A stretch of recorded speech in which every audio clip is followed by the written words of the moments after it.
All right, welcome to another day of MLB Picks. My name is Trevor, and we will just hop right into the recap. Yesterday was not so pretty. Both the big plays failed.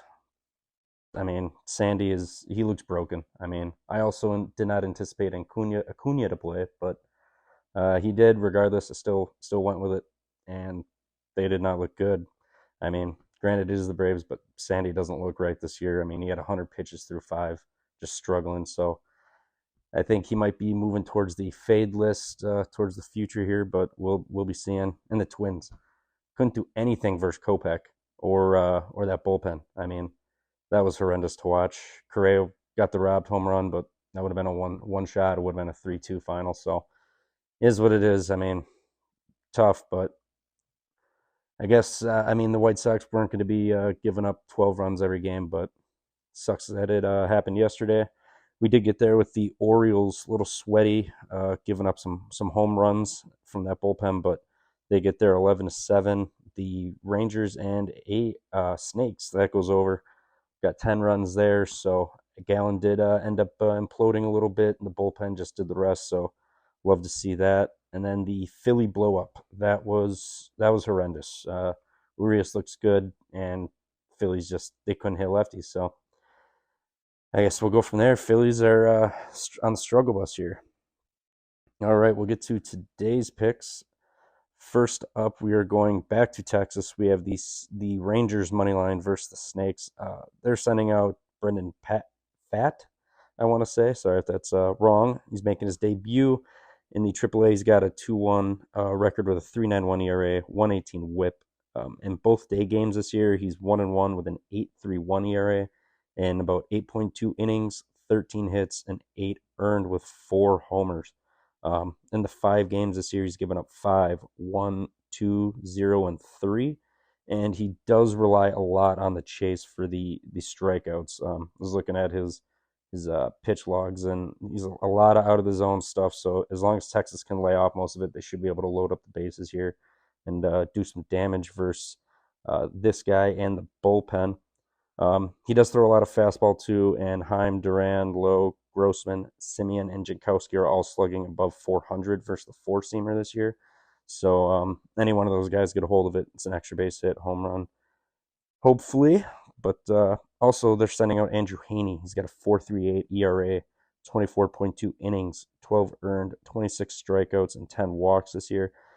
He gave up 7 versus the Orioles in his first start, and he's been solid since. So I have no problem backing him versus the Snakes with no Corbin Carroll again. That knee injury in Colorado, that's held him out.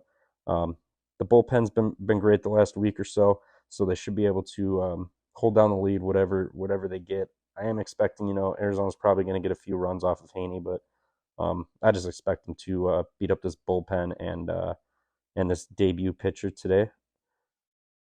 All right, the second pick we have Juan Soto over 1.5 total bases, plus 139.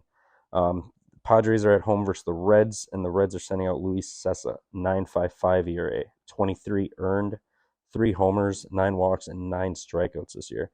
He's got a 92.5 exit velocity, 47.8 hard hit percent, 380 expected batting average, and a 580 expected slugging. His slider, he's got a 345 batting average, a 448 slug with 3 extra base hits this year.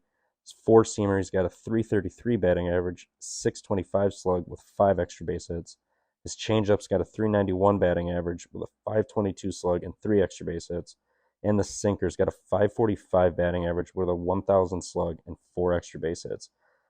Soto versus the four-seam, he's got a 212 batting average, 515 slugging with 8 extra base hits this year.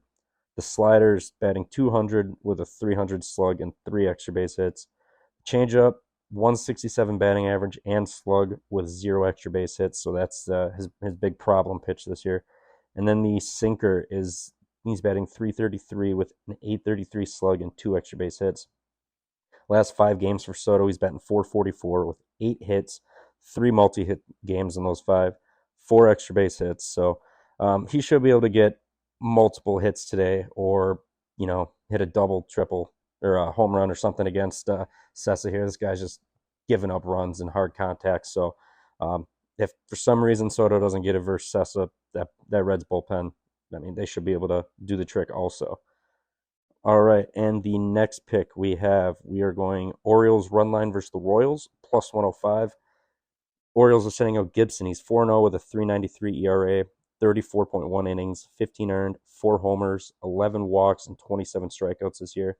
Versus Greinke, he's 0-4 with a 6.10 ERA, 31 innings, 21 earned, 7 bombs, 6 walks, and 22 strikeouts. The Orioles lineup versus Greinke, they're batting 340 with a 453 slugging and their 18 of 53 lifetime. Royals versus Gibson, they're batting 152 with a 304 slug, 28% K rate, and they're 12 of 79 lifetime. Salvador Perez has got 2 of those 3 home runs they have, but I really don't think he's playing today. He left yesterday. He got caught on the hand with a finger contusion. I saw he's gone, and he also took a bat off the wrist. So I'm sure they're probably just going to leave him out for health reasons. I mean, thought about this yesterday too with Acuna, and it didn't happen. But I mean, Salvador Perez is a little bit older, and I think they're just gonna keep him out of this one anyway. And he drove in also. Salvador also drove in 4 runs yesterday, including one he scored versus the Orioles. So he was responsible for 4 of the 7 runs. So exit that bat out of the lineup, and they're batting 171 versus Gibson. So that's really not that great. And I'll repeat it again versus righties this season. They're batting 214 with a 270 on base, 335 slug, and a 605 OPS. In perspective, the Athletics are batting better versus righties. And give me the Orioles with 253 batting, 334 on base, 413 slug, a 747 OPS. I think they're going to be able to get to Greinke in the Royals bullpen here. I'm aware Greinke's at home, pitches better, but I mean they don't have Salvador Perez, so that offensively is going to hurt him a little bit. And defensively, the backup catcher he's working in, getting some reps, so could be some defensive errors there, and just the bullpen and Greinke. I just don't see how they really keep the Royals into this game. I mean, even if the Royals score 5, I don't see how the Orioles are, not putting up runs also against this bullpen and Greinke today. So I'm going to take the Orioles run line at plus 105. The next play, we have the Guardians first 5 run line at even money. Start off, there's no Judge or Stand for the Yankees, and the last 10 games versus righties, the Yankees are batting 224, 253 on base with a 324 slug and a 577 OPS. Clark Schmidt's been atrocious this year for the Yankees. He had that miracle outing where he didn't give up any to the Blue Jays at home through, I think that was 5 or 6 innings. So, I mean, I'm not sure how he did that. I'd like to see him replicate that, but really don't think he's going to be doing that. He's got a 6.84 ERA, 19 earned with 22 runs. There's those extra 3 from that outing versus the Blue Jays. In 25 innings, 7 homers.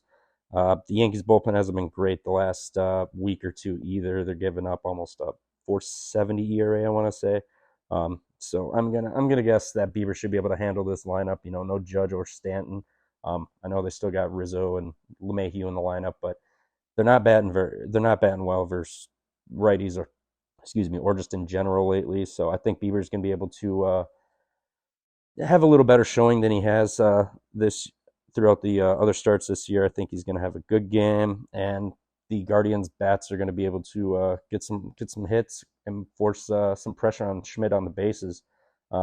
So give me the Guardians first 5 run line at even money. And the last play we have the Angels taking on the Cardinals, and I'm playing Ohtani to get a hit parlayed with the Angels money line at plus 129. Ohtani's done this in the last 9 or 10. I've been tracking this, and I've lost track now. It's either 9 or 10 of his last starts. The Angels have won, and he's gotten a hit. Michaelis has just been atrocious this year for the Cardinals, and they are also in a downward spiral. They don't look very good. If they're going to show up and crush Ohtani, then, I guess that's just baseball. But I don't see this Cardinals lineup doing anything versus the best pitcher in baseball right now. The last 10 games versus righties, they're batting 240 with a 299 on base and a 366 slug and a 666 OPS. The Angels versus righties, the last 10, they're batting 272 the 332 on base, a 494 slugging, and an 826 OPS. Um, I mean, they're gonna get runs at will. I know the Angels are notorious for not giving run support for Ohtani in his starts, but I don't see how they're not gonna get runs against Michaelis in this Cardinals bullpen. And I expect a bounce back outing from Ohtani. I mean, his last outing he gave up 5 to Oakland, so I don't see him having back to back bad outings. I actually think he's probably gonna have a dominant game, and they could win 3-0. I mean, it's just the way it is. I don't think the Cardinals are gonna do much of anything, and Otani's probably gonna go 7 innings at least, 8 innings maybe. Depending on the pitch count. So give me the Angels money line parlayed with an Ohtani hit for plus 129 to round out the day. And that's going to do it for today. Thanks for watching, guys, and we will catch you tomorrow.